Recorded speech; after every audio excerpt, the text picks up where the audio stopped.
The Surfing Violinist presents Based Bollywood, a celebration of toxic masculinity and Bollywood's countless song and dance numbers.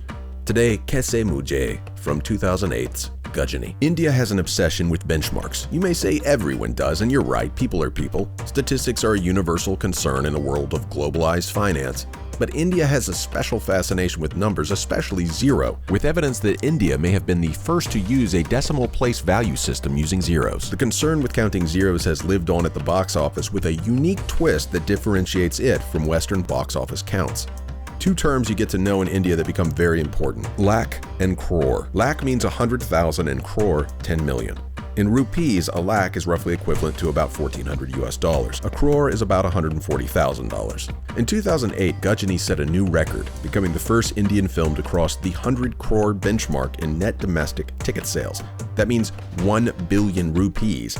In today's dollars, about 14 million. Gajani began the trend of the 100 crore club, the crop of blockbuster Bollywood films that made 100 crore profit. One other bit of important information for outsiders to understand before diving into the film, and this particular song we're focusing on. Amir Khan. No, not the boxer. To the average Indian living in India, there's only one Amir Khan, Mr. Perfect, this guy. But there are three Khans of import as far as Bollywood is concerned: Shah Rukh, Salman, and Amir. These are the three most bankable actors in modern Bollywood history, and between 2000 and today, they have fought tooth and nail at the box office. But 2008's Gajani saw the box office profits shift from King Khan Shah Rukh, who is one of the richest actors in the world, reported to be worth more than Tom Cruise, Tom Hanks, and Harrison Ford, to a pendulum swing between these two: Amir, Mr. Perfect with his emphasis on filmmaking, and Salman with his emphasis on muscular everyman masala films. Gajani set the tone for the kind of masala film that would work in this new market. Extremes of emotion, an operatic buffet of comedy and tragedy, a ballet of seemingly contradicting tones and colors that juggles so many goals in one tent-peg event. Amir Khan is one of Bollywood's treasures. He's not known, especially as of late, for his dancing acumen, but he is a perfectionist when it comes to taking his preoccupation with traditional narrative cinema and making it merge with Bollywood song and dance fixated all-you-can-eat buffet blockbuster film market. His global success with the inimitable Lagan back in 2001 took his reputation for perfection to another level. He wasn't just phoning in cameos and pigeonholing plagiarism anymore. He was trying to make Bollywood movies that would make sense to people outside of the industry. Gajani is a strange film. It's quintessential Bollywood, but it is very difficult for an outsider to categorize. It's not a ripoff of the 2005 Tamil film of the same name, but an official remake/adaptation for the Bollywood market with not only the blessing of the original director, but the direction as well. The director A.R. Murugadoss, I'm sorry guys, I cannot pronounce Tamil, Telugu, Malayali, anything at all. Sorry, South India. I'll get it one of these days. The director wrote the script after hearing about Christopher Nolan's Memento and settled upon making a film that used the conceit of Polaroid pictures helping a victim of short-term memory loss remember how his wife was killed. That one high concept is the only real link between the two Gajanis and Nolan's Memento. In true Indian film fashion, Murugadoss took that idea and made a musical with variations on that theme, and Amir Khan took that film and improved a bit as well, adding his own on-camera charm, changing the script for the final act, and calling in help from an old brother in arms, A.R. Rahman, who scored the soundtrack for Lagan. Rahman had already reached global notoriety for his work on Slumdog Millionaire, but his music for Gajani is the stuff of legend. This is one of my favorite soundtracks of all time. You can kind of think of Bollywood as Pimp My Ride meets Pick and Pull, a cinematic junkyard in which any pieces, parts from other motion picture vehicles can be taken to make a motion picture vehicle that somehow, in spite of all its ramshackle components, turns into something strangely grand. Gajani is a mystery to me. My filmmaking brain thinks this movie is dumb. The climax is stupid. It's like taking Christopher Nolan's Memento, forcing it to make love to his girl Friday, and then have Chuck Norris raise the kid. The climax of this film is like a bad Chuck Norris movie. I don't know what to say other than movie criticism is actually what is dumb. It just doesn't understand and cannot understand reality. This movie disproves my prior thesis that Bollywood movies are less than the sum of their parts, because somehow, with all its tonal inconsistencies and schizophrenic genre switching, it still is. And I guess Amir was right after all. The ending isn't dumb. I am. Bollywood lives. That's enough.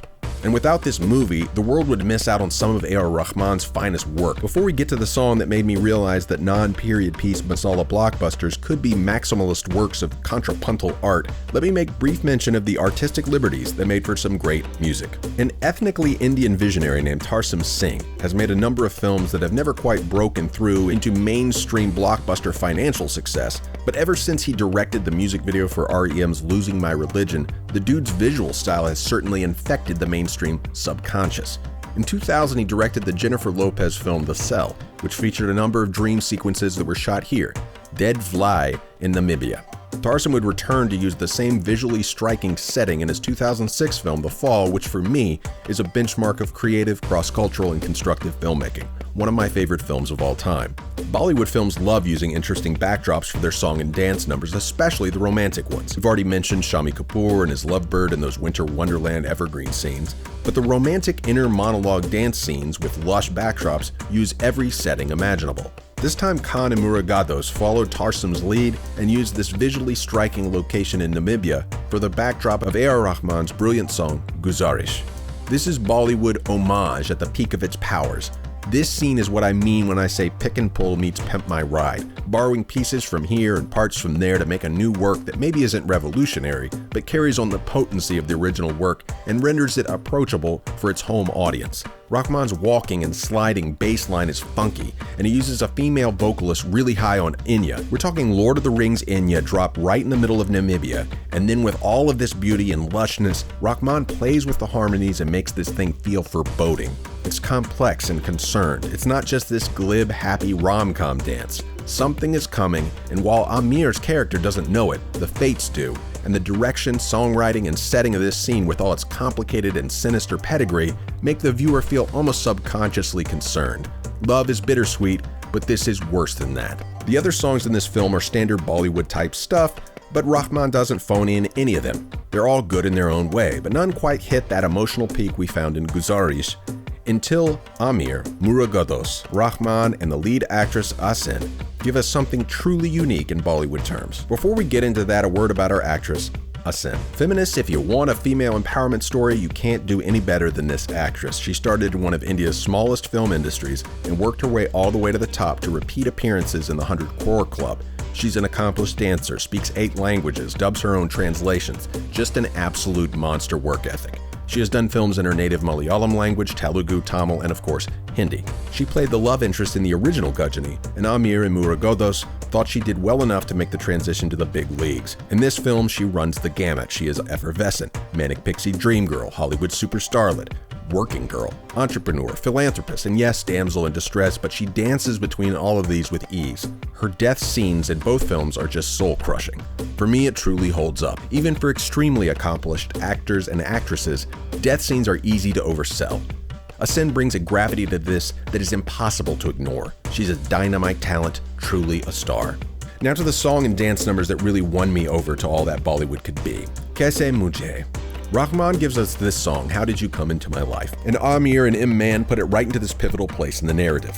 At this point, Asin's character doesn't know she's been hanging out with a billionaire, and he's still making up reasons for their separations due to his demanding travel schedule. He says he has to go spend some time with a family member who's sick. He's already expressed his undying love for her, but she tells him that she must live up to a promise of financial independence. She has to be self-sufficient before she can marry. A working-class actress in commercials makes such a goal pretty difficult, especially when the benchmark she's inherited from her father for such a goal is 3 Ambassador Classic cars. Ambassador Classics are still used as taxis, so they are a form of investment, dependable as hell. Not the most expensive cars in the world, but certainly not cheap. This is a tall mountain for a working actress to scale, but she's committed. When she hears that his mother is sick and they will have to part ways for a time, she liquidates her assets and gives Amir's character the money she had saved for her first Ambassador Classic car. Amir is gobsmacked because this prolongs their engagement, but he is in awe at her selfless concern. He's supposed to be Darcy here, working miracles that woo Elizabeth Bennet, but here, the heroine's plucky determination is thwarting his plans. Goodbyes are a staple of filmmaking. The railway platform is as romantic a setting as has ever been concocted by the storytelling mind, and Bollywood has used these goodbye moments to melodramatic effect with no flourish too excessive. This goodbye begins in a gully, not the most romantic in a traditional Bollywood sense. No evergreen trees here, no pyramids or Machu Picchu or Great Wall, but oh so Indian. This could be anywhere, quite literally in India. The intro of Rahman's song begins, and M-Man cues slow motion on Amir as he exits frame right. At this point, any typical Bollywood film would dissolve into another lush vista and an inner monologue shown through an evocative dance sequence. But Mr. Perfect's love of narrative film intervenes and we get a montage of absolute boredom. Just Amir's character traveling, riding in an auto, meeting with his staff, going through airport security, boarding the plane, all the while A.R. Rahman's solar plexus pummeling melodies perfectly encapsulating bittersweet goodbyes and the pangs of star-crossed love. Sure, we get a few flashbacks to Amir and Asin's budding love story, but for the most part we watch Amir thinking. And it's just perfection. This is Bollywood coming of age. This is daring because you're risking your blockbuster's #2 song with a dance scene that has zero dancing in it. And this is the first film to usher in the era of the 100 crore club. This is taking masala film and saying, what if?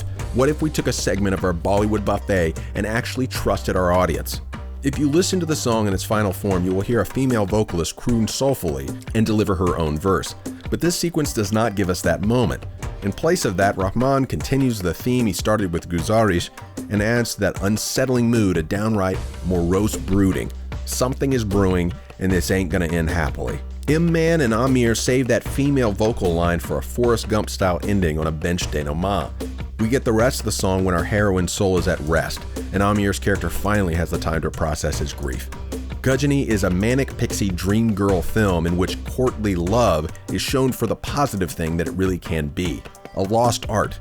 This is a love story without a kiss. This is Dante and Beatrice. When I first watched Gujani, I thought it was a messy masala film that served as little more than expensive packaging for two fantastic songs, but now I finally understand. A good Bollywood blockbuster is a maximalist work of soap operatic art. Bollywood, don't change a thing. Keep being you. Don't turn into this and don't turn into this. You have a new course to chart, and you will discover it through dance, not through keeping up with the Weinsteins or the Disneys. And if you play your cards right, you can make a danceless dance scene that not only wins at the box office, but challenges the hearts and minds of the viewers. Namaste and Godspeed. For more based Bollywood content, click the subscribe button. I'll be doing these once a week.